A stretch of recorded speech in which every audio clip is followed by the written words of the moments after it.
Periyar Maniam Institute of Science and Technology, Tanjavur. Mechanical Engineering with specialization in Energy Engineering, Robotics and Industrial Automation. பாஜகவோட பிரித்தாளும் சூழ்ச்சிங்கிறது தோல்வியில தான் முடியுங்கிறத மற்ற மாநில கட்சிகளுக்கு ஒரு முன்னுதாரணமாகவும், சிவசேனாவும் தேசியவாத காங்கிரசும் திரும்பவும் ஒன்னா சேர்ந்துருவாங்களோங்கிற ஒரு சந்தேகத்தையும் மக்களவை தேர்தலில் மகாராஷ்டிர தேர்தல் முடிவுகள் காட்டியிருக்குன்னே சொல்லலாம்.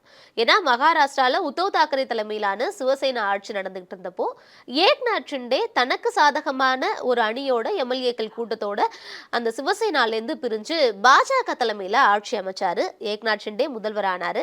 பாஜக தரப்புலேருந்து தேவேந்திர பட்னாவிஸ் துணை முதல்வராக ஆக்கப்பட்டாரு. அதே மாதிரி மகாராஷ்டிரால இன்னொரு பிரதான கட்சியா இருக்க தேசியவாத காங்கிரஸ்ல இருந்து அஜித் பவார் தனக்கு சாதகமான ஒரு பிரிவை வெளியில கூட்டிட்டு வந்து பாஜக தலைமையிலான ஏக்நாத் ஷிண்டே பிரிவோடையே சேர்ந்தாரு. இப்படி சிவசேனாவும் தேசியவாத காங்கிரசும் ரெண்டா பிரிஞ்சதுக்கு அப்புறமா சந்திச்ச முதல் தேர்தல் அப்படிங்கிறது இந்த மக்களவை தேர்தல் தான். இது ரெண்டுத்திலையுமே பிரிஞ்சு போன ஏக்நாத் ஷிண்டேக்கும் அஜித் பவாருக்கும் இந்த தேர்தல் முடிவுகள்ங்கிறது அதிர்ச்சி அளிக்கக்கூடிய வகையில் இருக்குன்னே சொல்லலாம். ஏன்னா உத்தவ் தாக்கரே தலைமையிலான சிவசேனாங்கிறது 9 இடங்கள்ல வெற்றி பெற்றிருக்க சூழல்ல ஏக்நாத் ஷிண்டே தலைமையிலான சிவசேனா 7 இடங்களை தான் கைப்பற்றி இருக்கிறாங்க. அதே மாதிரி சரத்பவார் தலைமையிலான தேசியவாத காங்கிரஸ் 8 இடங்கள்ல வின் பண்ணியிருக்கக்கூடிய சூழல்ல அஜித் பவார் தலைமையிலான தேசியவாத காங்கிரஸ் ஒரே ஒரு இடத்துல மட்டும் தான் வெற்றி பெற்றிருக்கிறாங்க. இந்த சூழல்ல இவங்க 2 பேருக்குமே இது வந்து தோல்வியில தான் முடிஞ்சிருக்கு. அதனால மகாராஷ்டிர மக்கள்ங்கிறது சொந்த கட்சிக்கே துரோகம் பண்ணதை விரும்பல. அதனாலதான் உத்தவ் தாக்கரேவுக்கும் சரத்பவாருக்கும் அவங்களுடைய ஆதரவை தெரிவிச்சிருக்கிறதா இந்த தேர்தல் முடிவுகள் இருக்கு அப்படின்னு இந்தியா கூட்டணி தரப்புல எல்லாம் சொல்லப்பட்டது. ஓகே, ஏக்நாத் ஷிண்டேவுக்கும் அஜித் பவாருக்கும் பாஜகவாவது கை கொடுக்கும், அவங்களுக்கு சப்போர்ட் பண்ணுவாங்க அப்படின்னு பார்த்தா அதுவும் மத்திய அமைச்சரவையில் இல்லை அப்படிங்கிறத ஊர்ஜிதப்படுத்தக்கூடிய வகையில் இருந்ததா சொல்லலாம். என்ன காரணம் அப்படின்னா மத்திய அமைச்சரவையில் சரத்பவார் தரப்புலேருந்து பிரஃபுல் பட்டேலுக்கு வந்து கேபினெட் மினிஸ்ட்ரியில் கொடுப்பாங்கன்னு மிகப்பெரிய ஒரு எதிர்பார்ப்பு இருந்தது. ஆனால் அவங்க எம்ஓஎஸ் சொல்லக்கூடிய இணையமைச்சர் பதவி தான் கொடுக்கறதுக்கு பாஜக தயாராக இருந்தாங்க. அதில் அதிர்ச்சி அடைந்த அஜித் பவார் இல்லை, எங்களுக்கு வந்து அமைச்சர் பதவியே வேண்டாம். ஏன்னா இதுக்கு முன்னாடி பிரஃபுல் பட்டேல் வந்து மத்திய அமைச்சரா கேபினெட்ல இருந்தவர், அவருக்கு எப்படி வந்து இணையமைச்சர் பதவி கொடுக்கறது வந்து திரும்ப ஒரு டிகிரேட் மாதிரி இருக்கும், எங்களால அதை அக்செப்ட் பண்ணிக்க முடியாது.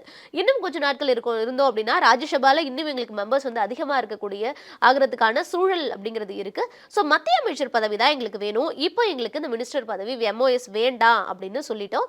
ஆனா என்டிஏ கூட்டணியில இருப்போம் அப்படிங்கிறத உறுதிப்படுத்தினாரு அஜித் பவார். அடுத்ததா ஷிண்டே தரப்புல பார்த்தோம்னா 7 எம்பி இருக்கிறப்போ எங்களுக்கு கேபினெட்ல கொடுக்கல, ஒரே ஒரு எம்பியை வச்சிருக்க குமாரசாமிக்கு கொடுக்குறாங்க, அதே மாதிரி மற்ற கட்சிகளுக்கு கொடுக்குறாங்க.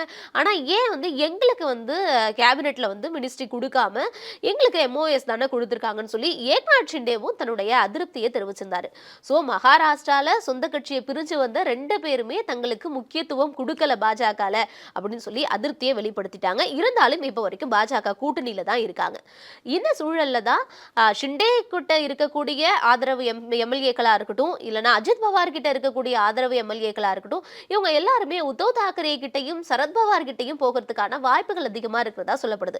அதுலயும் குறிப்பா சரத்பவாருடைய மருமகன் அஜித் பவார் கிட்ட இருந்து இருக்கக்கூடிய எம்எல்ஏக்கள் நிறைய பேர் வந்து எங்க பக்கம் வரதுக்கு வந்து தயாரா இருக்கிறாங்க அப்படின்னா குறிப்பிட்டிருந்தாரு. நாங்க பேசி முடிவெடுத்ததுக்கு அப்புறம் அறிவிப்போம் அப்படின்லாம் குறிப்பிட்டிருந்தாரு. இதுல முக்கியமா நம்ம என்ன விஷயம் பார்க்கணும் அப்படின்னா அஜித் பவாரே சரத்பவாரை வந்து பாராட்டி பேசினது மிகப்பெரிய அளவுல வந்து வைரல் ஆனது. எங்க அப்படின்னா கட்சியுடைய நிறுவன நாள் கொண்டாட்டம் வந்து நடந்தது. அப்போ அஜித் பவார் வந்து சரத்பவாரை பாராட்டி பிரைஸ் பண்ணி பேசியிருந்தாரு. இந்த கட்சியை உருவாக்கி மிகப்பெரிய அளவுல கொண்டு வந்து அதுக்கு ஒரு லீடர்ஷிப்பா இருந்து எல்லாமே கொண்டு வந்ததுக்கு மிகப்பெரிய அளவுல நன்றி தெரிவிச்சுக்கிறேன் அப்படிங்கிற மாதிரி வந்து சரத்பவாருக்கு அஜித் பவார் வந்து தேங்க் பண்ணியிருந்தாரு.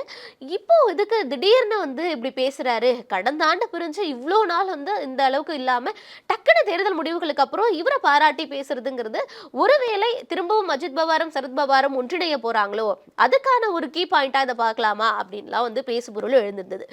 இந்த வருட இறுதியில மகாராஷ்டிராவுடைய சட்டப்பேரவை தேர்தல் இருக்கு. அதனாலதான் நம்ம இந்த விஷயத்தை இப்ப முக்கியமா எடுத்து பேசுறோம். ஒருவேளை இதே கூட்டணி தொடர்ந்தா மகாராஷ்டிரால உத்தவ் தாக்கரே மற்றும் சரத்பவார் தலைமையிலான ஆட்சி, காங்கிரஸ் தலைமையிலான இந்த இந்தியா கூட்டணியோட ஆட்சி அமையத்துக்கு தான் அதிக வாய்ப்புகள் இருக்கு.